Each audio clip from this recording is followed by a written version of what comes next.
Welcome friends. DA মামলার last শুনানি হয়েছিল গত 27শে জুন। পরবর্তী শুনানি কবে এবং লাস্ট শুনানিতে ডিএ মামলার লাস্ট শুনানিতে সুপ্রিম কোর্ট কি জানতে চেয়েছিল বা শুনতে চেয়েছিল বিস্তারিত এই ভিডিওতে আমরা জানব। ডিএ মামলার শেষ শুনানিতে কিন্তু রাজ্যকে দিতে বলা হয়েছিল স্ট্যাটাস রিপোর্ট, কি বিষয় বিস্তারিত আমরা এই ভিডিওতে জানব। আপনারা জানেন যে 27শে জুন যে লাস্ট শুনানি হয়েছিল সেই লাস্ট শুনানিটা ছিল পালাবদলের পরের। তো তখন কি এই ডিএ মামলা শুনানির জন্য উঠলে মামলাকারীদের তরফে কিন্তু কিছুটা সময় চেয়ে নেওয়া হয়েছিল সুপ্রিম কোর্টে।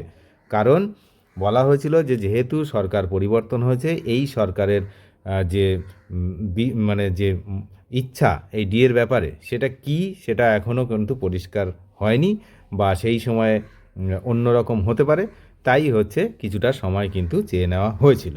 সেই সময় সুপ্রিম কোর্ট জানিয়েছিল জুলাই মাসের তৃতীয় সপ্তাহে ফের এই মামলার শুনানি হবে। এবং বর্তমানে কিন্তু এই পরিস্থিতিতে অনেকটাই বদল এসেছে। আপনারা জানেন যে ডিএ বেড়েছে, তারপরে মেটানো হচ্ছে মহার্ঘ ভাতা, কিন্তু সবচেয়ে বড় ব্যাপার হচ্ছে এখনও সেই গ্র্যান্ট ইন এইডদের নিয়ে কিন্তু কোনো কিছু বিজ্ঞপ্তি এখনও আসেনি। তো রাজ্য সরকারি কর্মচারীদের যে পঞ্চম বেতন কমিশনের যে বকেয়া ডিএ সেটা কিন্তু সুপ্রিম কোর্টে এখনও কিন্তু লড়াই চলছে। তো এর আগে শেষবার বিচারপতি সঞ্জয় করল এবং বিচারপতি প্রশান্ত মিশ্রের যে ডিভিশন বেঞ্চ সেখানে কিন্তু এই মামলাটি উঠেছিল। এবং তবে আমি আবারও বলছি যে গ্র্যান্ট ইন এইড কর্মীরা কিন্তু এই বকেয়া ডিএর একটাও অংশ এখনও পায়নি। তো তারপর কিন্তু অনেক জল গড়িয়েছে। এবার হচ্ছে ভাস্করবাবুও হুঁশিয়ারি দিয়েছেন যে আমরা একদিকে যেমন সরকারের সঙ্গে আলোচনা চালাচ্ছি, অন্যদিকে কিন্তু আমরা আইনি পথ সেটা থেকে এক চুলও সরছি না, তিনি কিন্তু আশ্বাস দিয়েছেন ইতিমধ্যে। তো ডিএ মামলার শেষ শুনানিতে রাজ্যকে দিতে বলা হয়েছিল যে স্ট্যাটাস রিপোর্ট, রাজ্যে নতুন সরকার গঠনের পর মহার্ঘ ভাতার যে টাকা সেই টাকা মেটানোর প্রক্রিয়া কতদূর এগিয়েছে এটাও জানাতে বলা হয়েছিল সুপ্রিম কোর্টের পক্ষ থেকে। এবং পরবর্তী শুনানির আগেই রাজ্য সরকারকে তাদের সদিচ্ছা কি পদক্ষেপ তারা নিচ্ছেন সেটা কিন্তু তার যে খতিয়ান তার রিপোর্ট কিন্তু আদালতে পেশ করার নির্দেশ ছিল।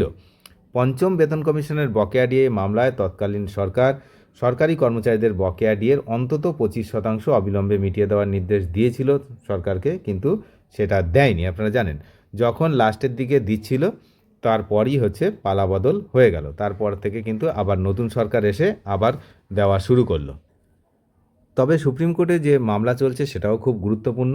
এই জুলাই মাস যেটা চলছে এই মাসের 22 তারিখ বা 23 তারিখ, এই 22-23-এর মধ্যে কিন্তু যে সুপ্রিম কোর্টের যে লাস্ট শুনানির সময় যেটা বলা হয়েছিল সেই সময়টা কিন্তু এই 22 তারিখ বা 23 তারিখ হচ্ছে। সুতরাং 22 তারিখ বা 23 তারিখ কিন্তু সুপ্রিম কোর্টে শুনানি রয়েছে এই পঞ্চম পে কমিশনের যে বকেয়া ডিএ মামলা। এখন ঘটনা হচ্ছে এই শুনানির দিনও কিন্তু আমরা দেখতে পাই যে শুনানি হচ্ছে না অন্য কোনো নাটক দেখতে পাই, সেগুলো দেখার জন্য কিন্তু আমরা ওয়েট করে আছি। কারণ আপনারা জানেন বিগত দিনের শুনানিগুলোতে অনেক কিছু আমরা দেখেছি, তার মধ্যে অনেক নাটকও ছিল। এই আইনজীবীরা আসেনি, এ ব্যাপার সে ব্যাপার এগুলো থাকে, এগুলো ছিল। তো এখন পালাবদলের পর প্রথম যে শুনানি সেখানে আমরা দেখলাম সময় চেয়ে নেওয়া হয়েছিল আইনজীবীদের পক্ষ থেকে। তো এখন এই যে 22 তারিখ বা 23 তারিখ যে শুনানি রয়েছে এই মাসে, তো তখন কি হয় সেদিকে আমরা নজর রাখছি, আপনারাও নজর রাখুন। তবে তার মধ্যে এই 22-23 তারিখের আগে জুলাই মাসের যে গ্র্যান্ট ইন এইডদের যে বকেয়া ডিএ সেই সংক্রান্ত বিজ্ঞপ্তি আসার সম্ভাবনাও কিন্তু প্রবল, কারণ সরকার চাইবে না যে তাদের বিরুদ্ধে আবারও কোর্ট কন্টেম্প্ট অর্থাৎ আদালত অবমাননার মামলা হোক। সেদিকে আমরা নজর রাখছি, আপনারা নজর রাখুন। যারা চ্যানেলে নতুন নিয়মিত আপডেট পেতে অবশ্যই চ্যানেলটিকে সাবস্ক্রাইব করে সঙ্গে থাকবেন। ধন্যবাদ।